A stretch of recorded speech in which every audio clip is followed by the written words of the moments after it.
Welcome back. The Russell 2000 underperforming the major averages since last week's Fed cut. But our next guest says that cut and further ones could spell big opportunity for SMid cap stocks. That means small and mid, and everything from furnishings to subscription services, including restoration hardware. That was our mystery chart. Although, why are we doing them if you're not going to guess them, everybody? Let's get going. Let's bring in Curtis Nagle. He's senior U.S. SMid cap internet analyst at BofA Securities. Curtis, it's great. A lot of these names are household names, but ones that we don't talk a lot about. And how have they been doing, broadly speaking, when I see Peloton, Redfin, Duolingo, Wayfair, RH, Zillow? Can you make money in these names? Are you? Yeah, good morning, or good afternoon, Kelly.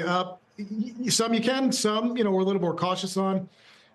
In terms of kind of thinking about, the rate exposure, I mean, across the board, pretty high sensitivity, right? Particularly for some of the housing names, some of the home furnishing names, right? So, I mean, called out RH. I think that's a really interesting one. So reported results a couple weeks ago.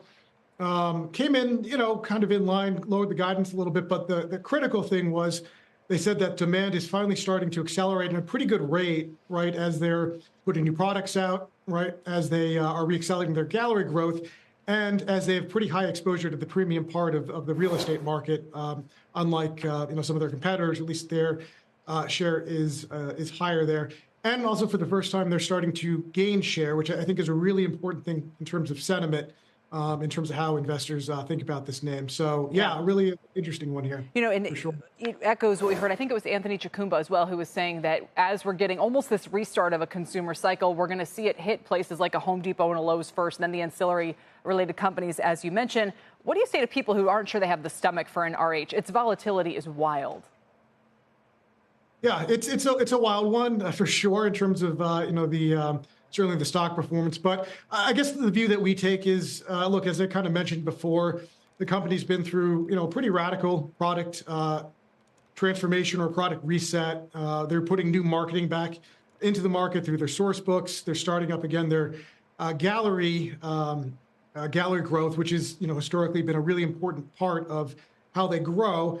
And in terms of, again, where I think you're going to see the most, leverage from housing and home furnishings, it's at the higher end of the market. So, you kind of put all these things together, both market and idiosyncratic factors. Yeah. I think RH, that's why it should continue to work. And I don't mean to overly dwell on it, because the gist of your thesis here is that after the Fed rate cuts, you're updating your price targets, raising them on companies with the highest rate exposure, with the best opportunity for revenue and earnings upside in a soft landing scenario. So they're just one example. All of the ones I said earlier that you think this applies to, from Peloton, a controversial one, to Redfin on the real estate play. Duolingo, it's been an AI concern there.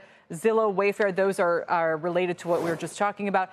ACV Auctions, Curtis, is a name we've never discussed. Tell me about it. Yeah, it's. I'm glad you brought it up. It's an interesting one. So ACV Auctions, think of it as it's basically a digital marketplace for wholesale vehicles, right? So dealerships basically trading cars, right? And it's a market that hasn't really been digitized. These guys are kind of at the leading edge, and kind of I guess the tricky part of the story.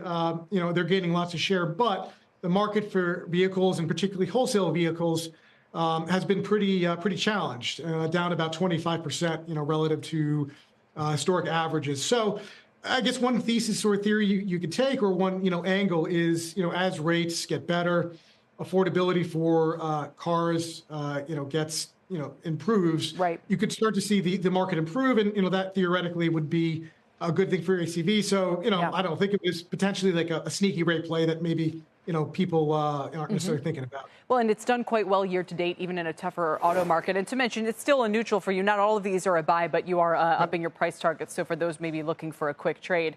Curtis, thanks for joining us. We appreciate it. Great. Thank you, Kelly. Curtis Nagle with BofA.